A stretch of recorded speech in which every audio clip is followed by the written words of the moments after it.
Hi everyone, and thank you for joining me for this first blog of the new year, I think. Certainly a new blog where I'm trying to put across new ideas, upload more content on a weekly basis. I just don't want to get into the routine of uploading content for the sake of it and talking about the same things. But as it happens, since last year, I've got a lot of things to talk about with Elusive. There's a couple of things I want to touch on briefly about. There's been quite a lot of destructive stuff going on within the Bigfoot and cryptid community, and also ufology as well. So that's something we can talk about briefly, and the reasons for that. Talk a little bit about skepticism today, and also I'll go into what's happening with Elusive, what's happening with. I've got a project coming up with Andy McGrath. I've also got projects of my own that I'm working on, which are more short-term projects that with more achievable objectives.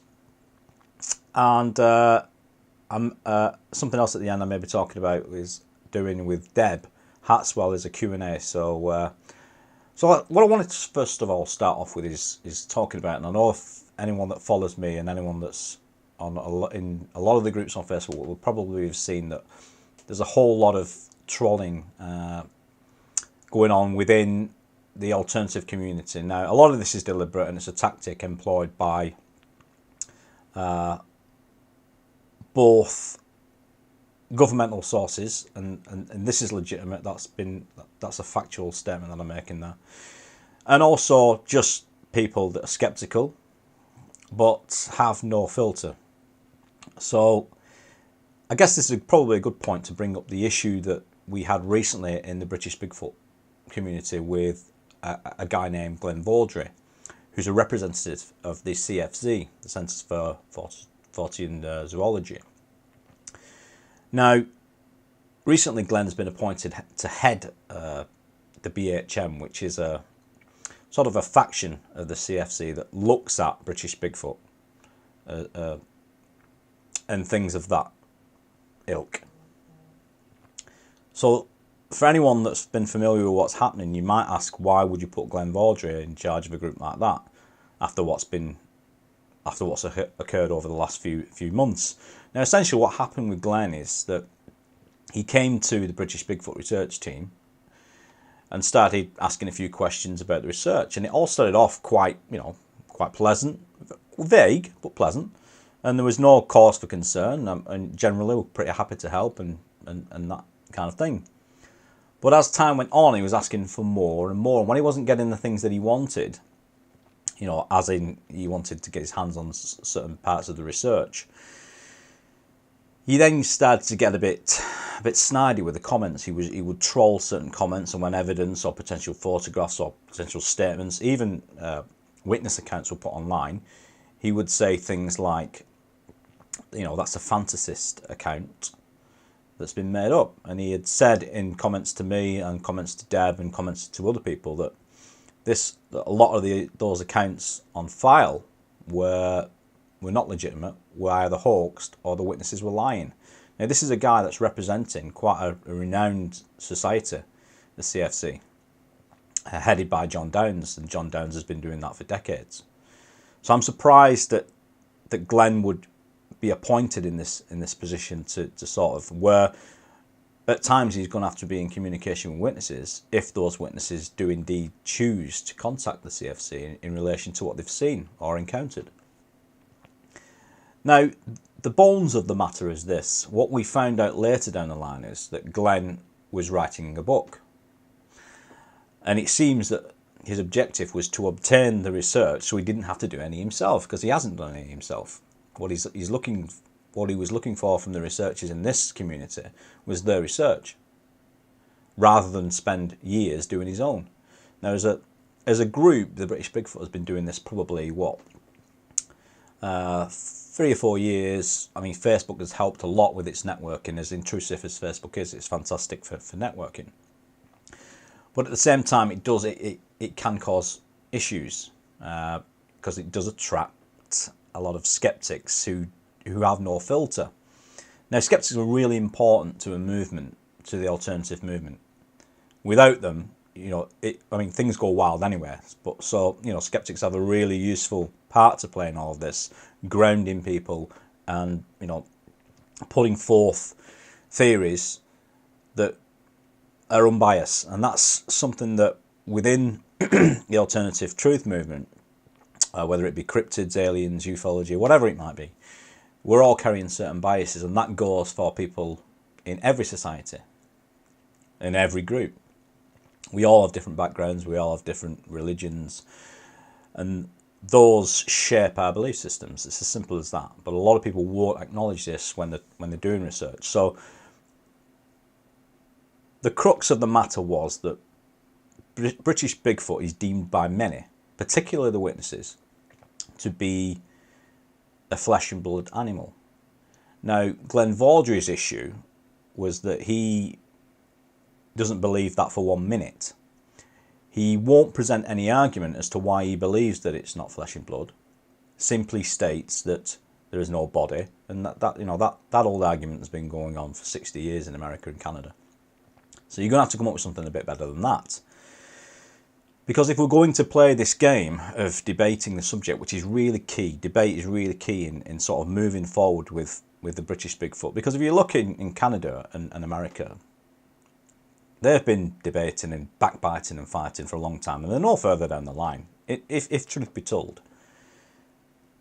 And what generally happens if you take a particular stance, and I mean, I've seen seasoned researchers in America and Canada back themselves into a corner now where rather than go down a paranormal route or something, I mean, ultimately, paranormal or the supernatural, it's just something beyond current science understanding. And that's all it is. There's no shame in going down that route once, in your mind, if you've totally eliminated the fact that Bigfoot is flesh and blood or Sasquatch is flesh and blood, cool. But don't pin yourself and back yourself into a corner then where you sat up high and whatever evidence comes forth, all you have to do is say, show me the proof.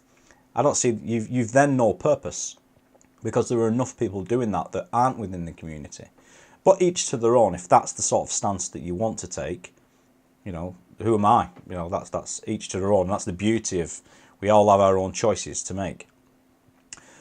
But this whole debate with Glenn Vaudrey and the CFZ has come about because Glenn is putting forth this sort of zooform theory. So zooform is an entity that outwardly resembles animals but appears supernatural rather than corporeal.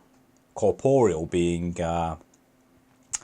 having a body, for example, flesh. So, it's an interesting theory. It's not a new theory. Zooform was a word invented by John Downes, who heads the CFZ, and I think he just brought that word forward to represent animals in particular of the paranormal, or the supernatural. So it's nothing new. I mean, for me, when I look at a supernatural entity that can appear as animals or any shape it chooses, immediately the jinn come to mind. For those of you familiar with Islamic texts, the Quran in particular. So, creatures like the jinn have allegedly the first residents of Earth, before man. This isn't a new idea. It's not a new concept at all. I think John just uses that word for himself more than anything. But, so ultimately, the argument didn't come about because we have a difference of opinion, whether it be zooform or supernatural, or whether it be a flesh and blood animal. There is no debate. There is no one on the British Bigfoot team that has totally ruled out this one way or another, I don't think. And we've never stated that as fact anyway. So where Glenn Vaudrey has got this idea from, I just don't know. So ultimately it came about that once we realised or got wind that Glenn was writing this new book based on, a lot of the stuff that he wanted to look at was the research. It seemed to me that all he wanted to do was save himself the time and use that research in his book and job done. I mean, if for his last book he started a GoFundMe to write a book, but maybe by GoFundMing me a book, maybe he was buying words. Now, or wanting them for free. But that aside, if Glenn had have come in and just simply said, well, you know, I've got this theory, or John Downes has got this theory, which is not a new theory, we think it's more supernatural, and let's have a debate about it, let's have a chat, and let's see how we can progress this thing forward. Not that we weren't doing that anyway, a lot of us.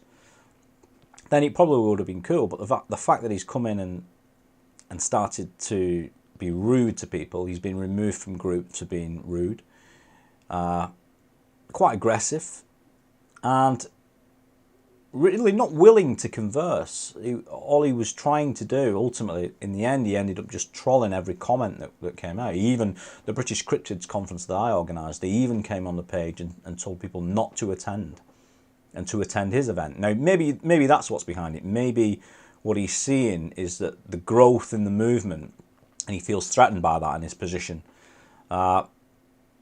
Maybe that's what it is. Maybe he fears that people will find out and see that there are actually real researchers getting out there doing some real research and work that don't have a one-dimensional approach.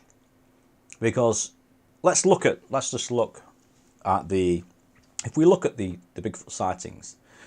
Now, John Downes made a video recently on the CFZ YouTube channel where he talks about how the word zooform, I assume, came around because he had a sighting years back where he saw something that looked two-dimensional flit between the trees back and forth.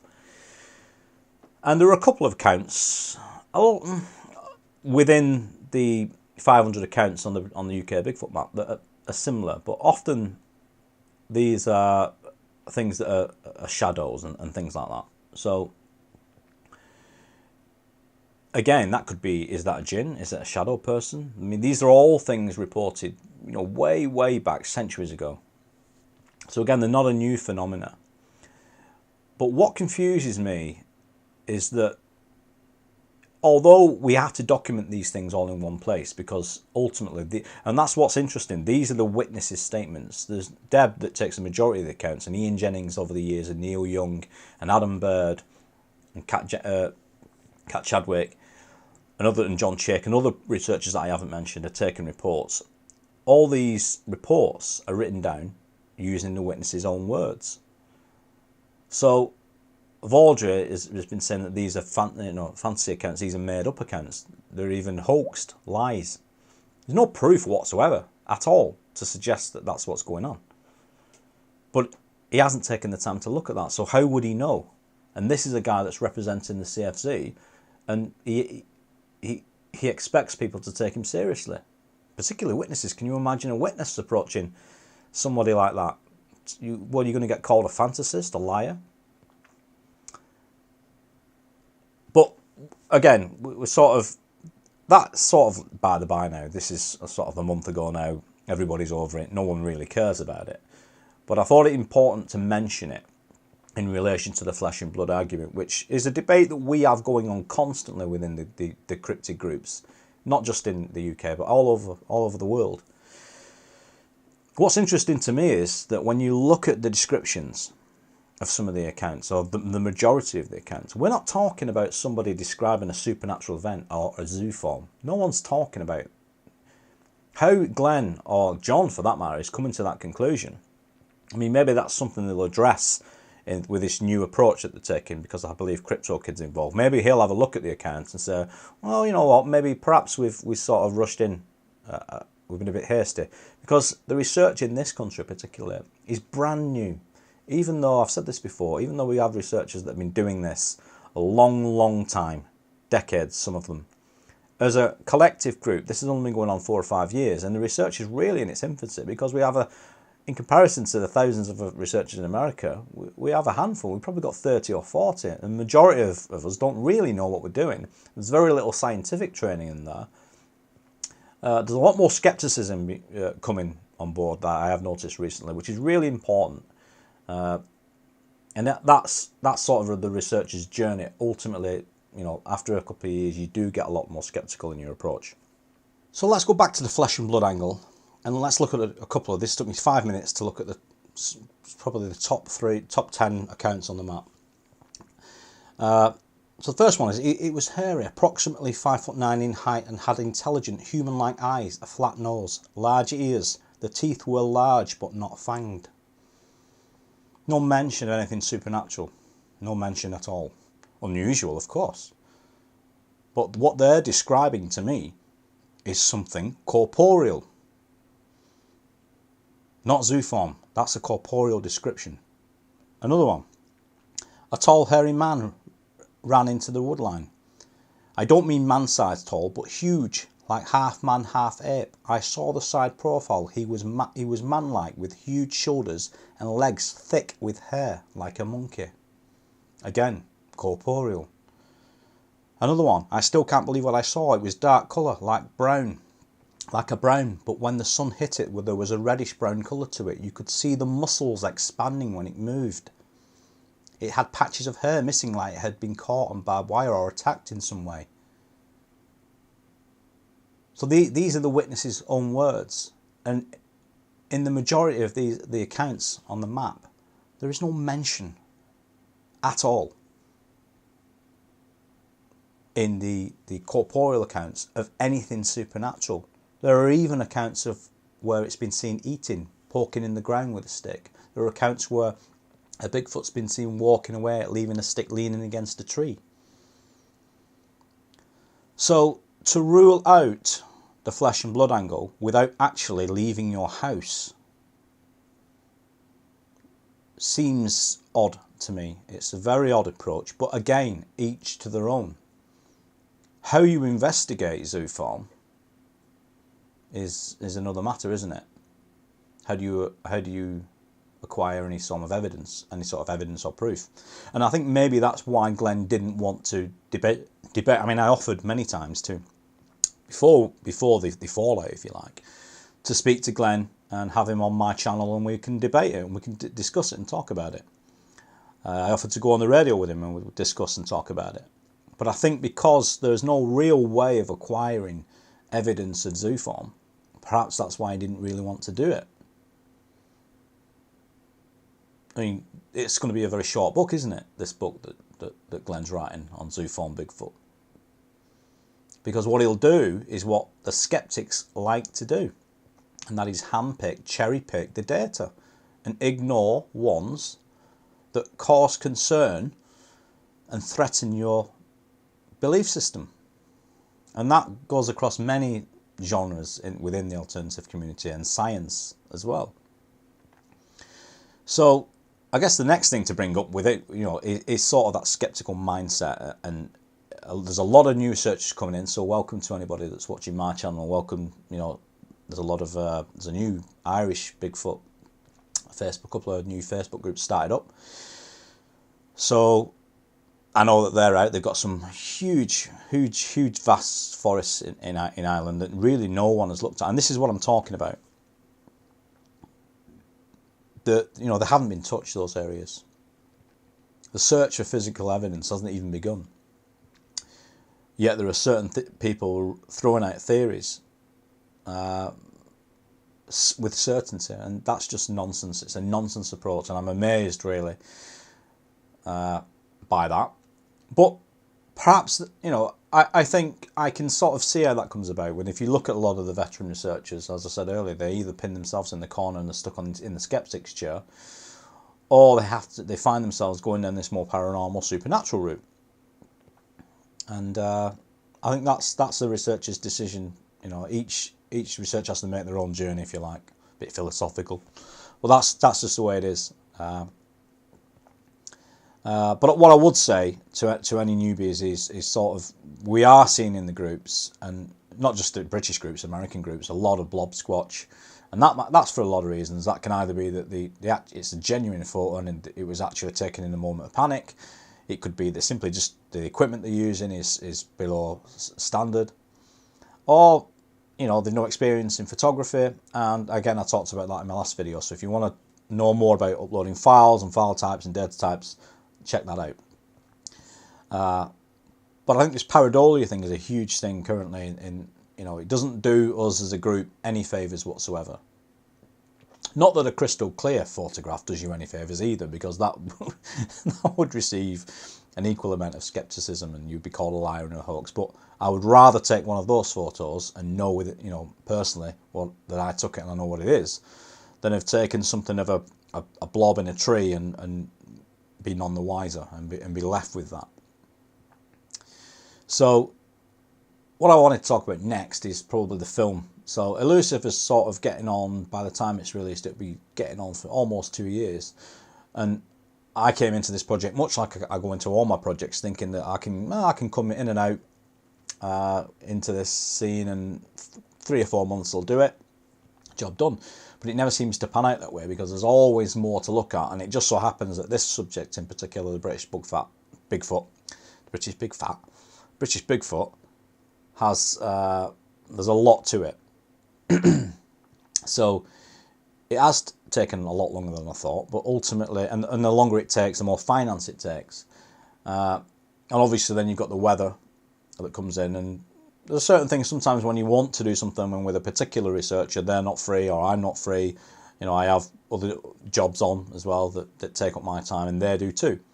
So there's a lot of juggling and logistics that you have to get around, and it's the same for most projects. But really, Elusive really is about coming into the subject. What is it all about? What am I doing wrong? What do I believe is going on? And where do we end up at the end? And what have we learned? Because a lot of these 2 night stays, you can make short I love a lot of the short documentaries where they do wild camps, and I've done a lot of wild camps myself. Nothing's happened on the wild camps. You're out there in the dark, absolutely bricking it, and nothing happens.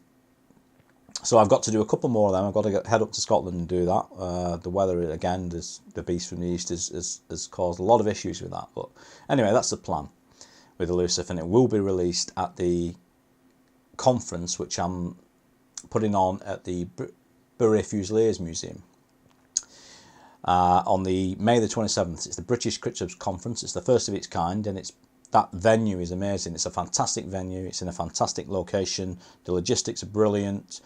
The hotel is literally a 3-minute walk from the venue.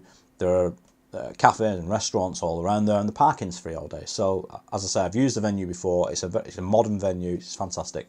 So come along on Sunday the 27th. It's a bank holiday weekend, and after the event, people will be meeting up on the Saturday, having a drink, and probably staying over at the hotel on the Sunday, all have a drink and a chat and do a lot of networking. It'll be a really good event.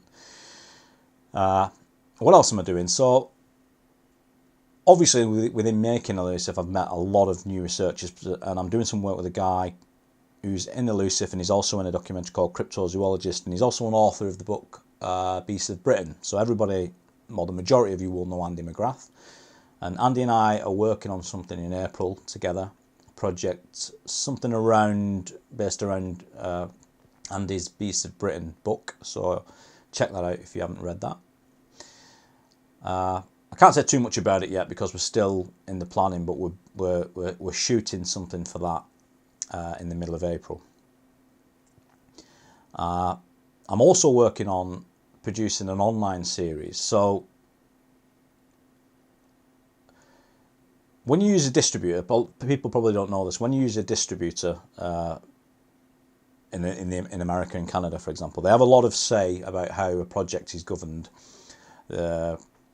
and they can change a lot about the film as well. They can even change the name of it, and it's happened to me in the past. And I don't really want to do that anymore. I want control of my own work. And financially, you earn absolutely nothing. You're lucky if you even get your money back. I mean, I don't think I've ever got my money back, if I'm honest. But you've got to be doing this because you want to do it, because you love doing it. I've said this before. And this whole myth that skeptics throw at researchers that think people are making money out of it, I mean, it's bizarre. I don't know anyone that's making money. In fact, everyone who I know is actually on their ass, but love what they're doing. So it's never really been an issue. It's only an issue when you want to get projects done and you just haven't got the finance, you haven't got the equipment, thermal cameras, drones.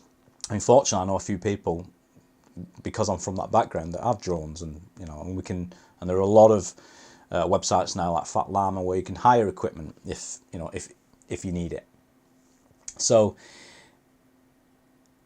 going forward, what I'm going to do over spring and summertime is film probably about 6 to 8 episodes of something called I'm calling British Cryptids, and these will be hour-long documentaries where we go to certain parts of the country and do investigations over the weekend or three or four nights. I'm putting together a team to do this. I'll be editing it and filming it, doing the majority of the work on it. So look, I'll be posting updates on that. So, short-term projects like that don't take long to edit either. So you can knock those, you can probably produce one of those, I'd say every 2 or 3 weeks. It depends how much time you're in, how long you spend in the edit suite, basically. That's how much you film, what happens, how many reshoots you have to do, all that kind of stuff. What next? Oh yeah, the last thing I want to talk about is I'm meeting up with Deb Hatswell on Tuesday morning. I'm going to do a short interview for her for Elusive, and I'll speak to Deb about doing a Q&A. So if you want to head to the Facebook group, the British Bigfoot, or you can post in the comments below, or you can email me, or you can email Deb. And if you have any questions about the British Bigfoot in general, or any of my projects, or anything you want to do, anything to do with cameras, if you've got any questions like that, anything to do with getting out there and just getting out and about, it can be anything. It can be equipment, it can be places, it can be something we're not aware of. If you want to pop those comments in, I'll print those off. I'll take them to the interview on Tuesday with Deb, and we'll make a video and stick that on YouTube for you guys. Maybe we can all learn something. Okay, so I'm going to stop waffling now because I've been going on. So I'm going to get off, and I'll see you guys soon.